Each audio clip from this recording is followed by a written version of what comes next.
দে দে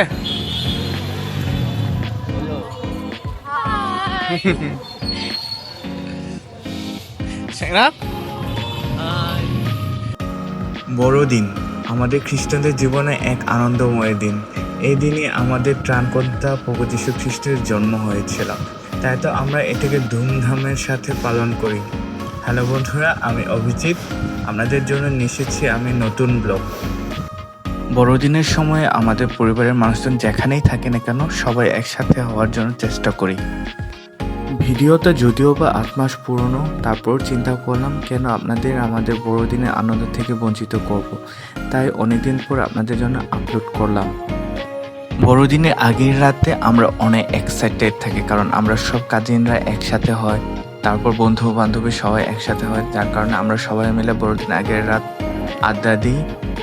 বড়দিনের দিন খুব সকাল সকাল উঠতে হয়, যদিও বা আমরা সারা রাত আড্ডা দেওয়ার কারণে অনেক সময় সকাল সকাল ঘুম থেকে উঠতে পারি না। তারপর সবাই বড়রা ডেকে তোলে। ঘুম থেকে উঠে আমাদের প্রথম কাজ হয় গোসল করে নতুন জামা কাপড় পরে গির্জার উদ্দেশ্যে রওনা দেওয়া। ছোটবেলায় বড়দিনে অন্যরকম একটা আমেজ থাকতো, যেটা এখন খুব মিস করি। তারপরেও আমি চেষ্টা করি ছোটবেলার মতন আনন্দটাকে উপভোগ করার জন্য। আর গির্জাতে গেলে মনটা এমনি শান্তি হয়ে যায়। আর আমাদের অনেক বছরের ফ্রেন্ড যাদের কোনো দিন দেখা হয় না, সারা বছরে দেখা হয় না, তাদেরকে বড়দিনের গির্জাতে এসে দেখা যায়, যার কারণে আমরা সবাই আসি গির্জাতে। দেখেন আমার ভাগ্নি আমাকে সালাম করছে সালামি নেওয়ার জন্য। আপনারা হয়তোবা সবাই জানেন আমাদের জয়েন্ট ফ্যামিলি, যার কারণে আমার ভাগ্নি 22টি বোন, তার অভাব নেই। আর আমার গ্রামে বোনেরও অভাব নেই, যার কারণে সবাইকে যদি আমি সালামি দিতে যাই তাহলে আমি একদিনে ফকির হয়ে যাব। যার কারণে আমি সবাইকে বললাম তোমাদের জন্য আমি জালমুড়ি খাওয়াবো। তাই সব বোন ভাগ্নি 22টি সবাইকে নিয়ে মেলার উদ্দেশ্যে যাচ্ছি জালমুড়ি খাওয়ানোর জন্য। আর আমাদের গির্জার সময় অনেক বড় একটা মেলা হয়, সেই মেলাতে আমরা অনেক কিছু কিনতে পাওয়া যায়। আর আমরা গির্জা শেষ করে সবাই মিলে মেলার দিকে যাচ্ছি জালমুড়ি খাওয়ার জন্য। মেলাতে যাওয়ার আরেকটা উদ্দেশ্য হচ্ছে পটকা কিনবো, পটকা বা বোমা, যেটা কিনে রাত্রে আমরা ফোটাবো। আর আমাদের গারোদের বড়দিন পালনের নিয়ম হচ্ছে সারা রাত কীর্তন গাওয়া। আর কীর্তন গাওয়ার সময় বোমা বা পটকার আওয়াজে মনটাই ভরে যায়। আর সারা রাত আতশবাজি ফোটাবো, অনেক মজা করি আমরা। আর দেখছেন তো সবগুলো আমার ছোট বোন ভাগ্নি 22টি ভাগনা এরকম, যার কারণে আমার ওদের যদি সালামি দিতে যাই আমি ফকির হয়ে যাব এবং ভিক্ষা করা ছাড়া আমার কোনো উপায় থাকবে না।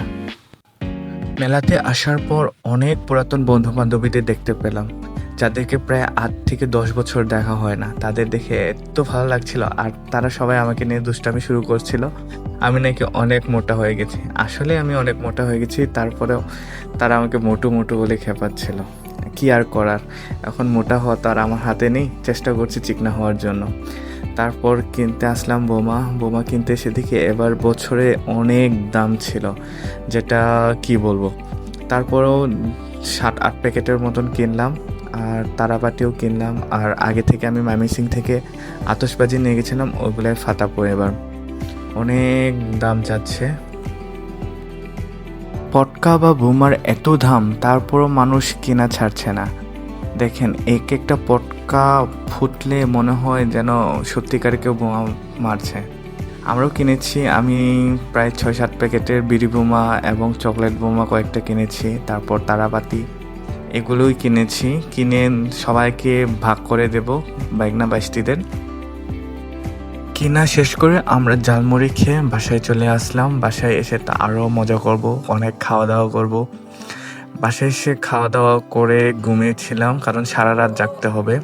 তারপর যখন রাত হয়ে গেল সবাই মিলে অনেক মজা করছিলাম। দেখেন কত সুন্দর করে আতশবাজি ফাটিয়েছি, আরো কত কিছুতে ফাটিয়েছি কি বলবো।